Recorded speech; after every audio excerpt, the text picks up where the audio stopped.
Hello students, welcome to our online class. I am Braj Mohan Tiwari, your English teacher.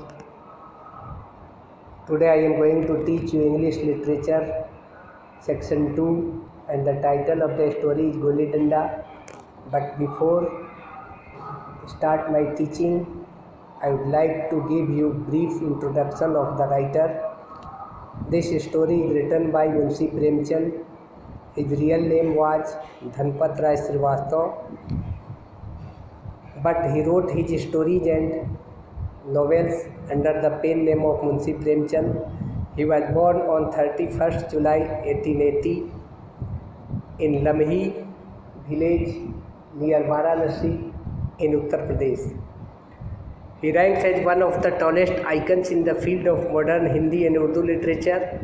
He had to face tremendous struggles to earn his living due to his parents' early death.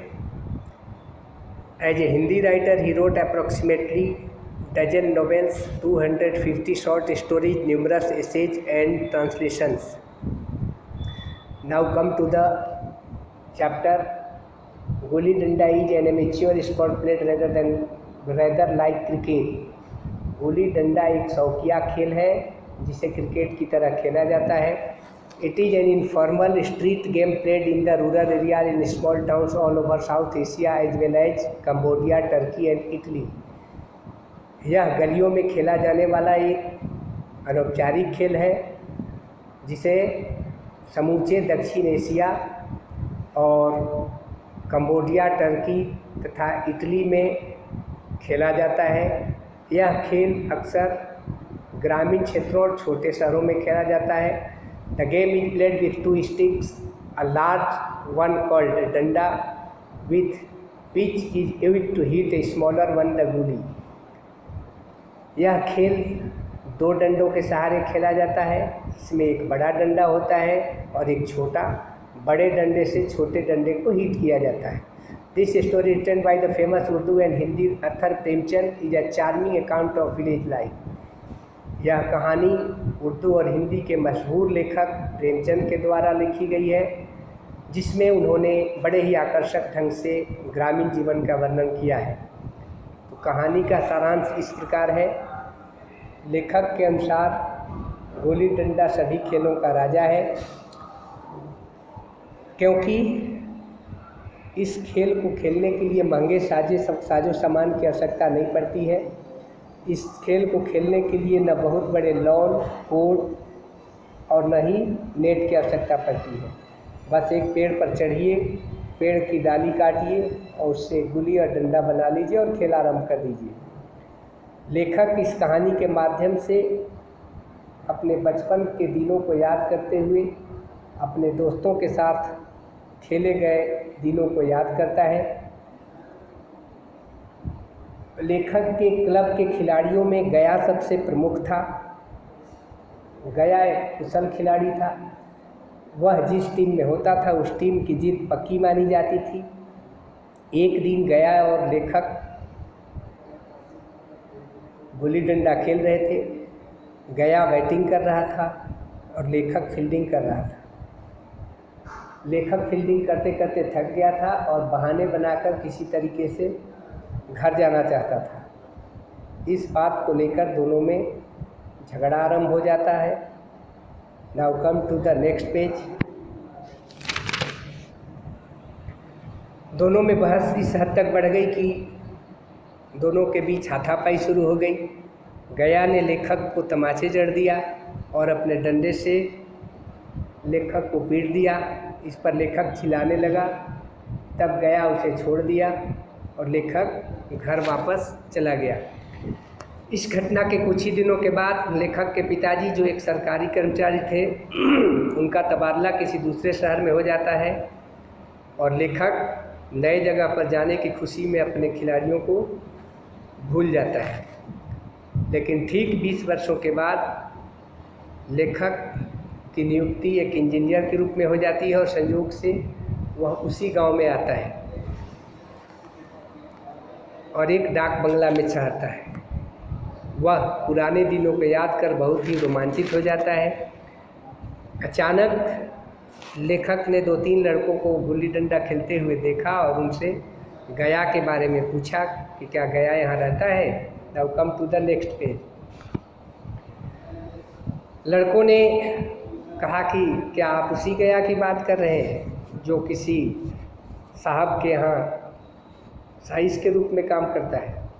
लेखक ने कहा कि हाँ, मैं उसी की बात कर रहा हूँ। लड़के दौड़ते हुए गए और गया को वापस लेके आए। तब लेखक ने उनसे कुशलक्षेम पूछा।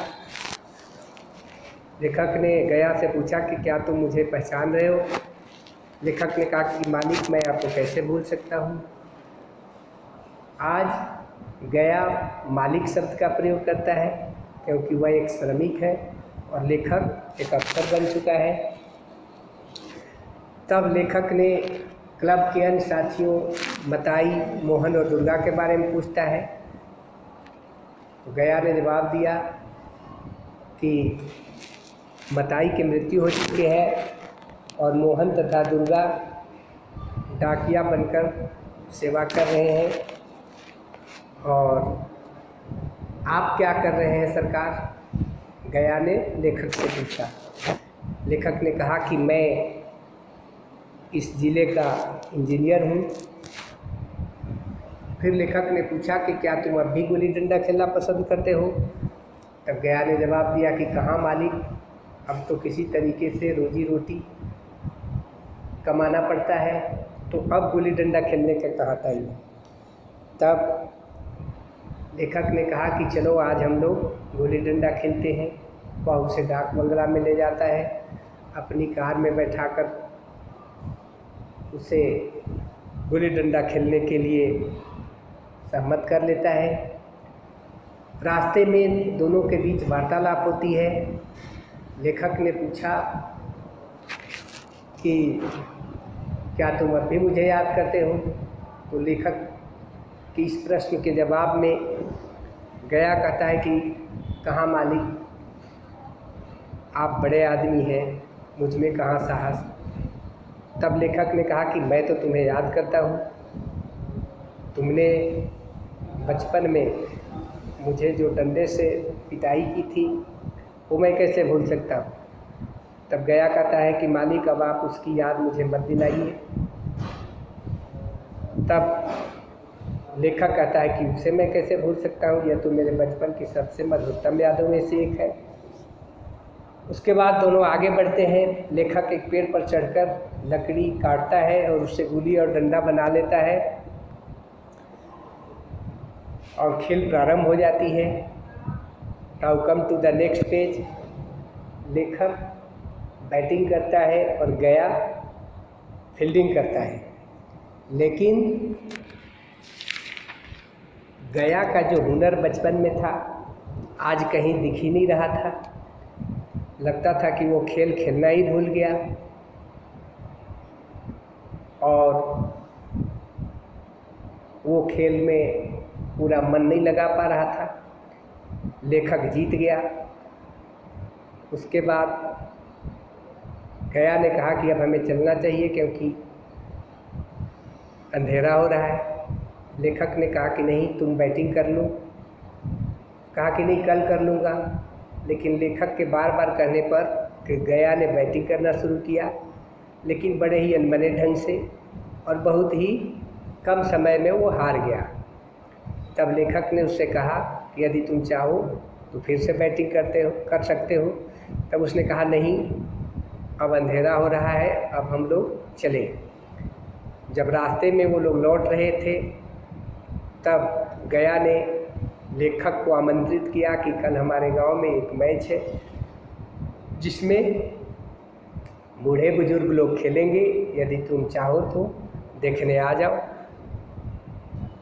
तब लेखक ने कहा कि मैं अवश्य आऊँगा। अगले दिन लेखक मैच के नियत स्थल पर पहुंचता है और अपने कार में बैठकर ही मैच देखने लगता है।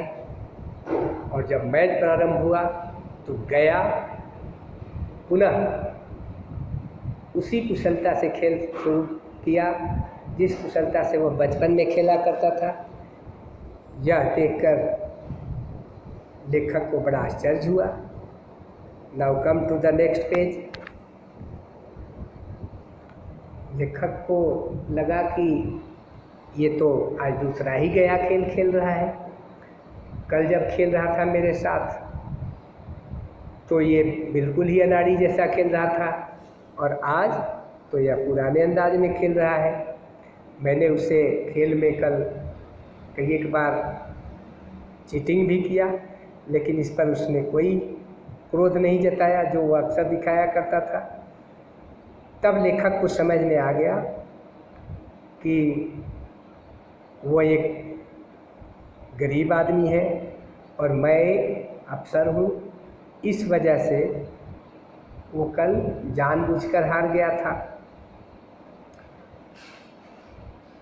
Now I could get indulgence from him, politeness from him, but not comradeship. As children we were equal.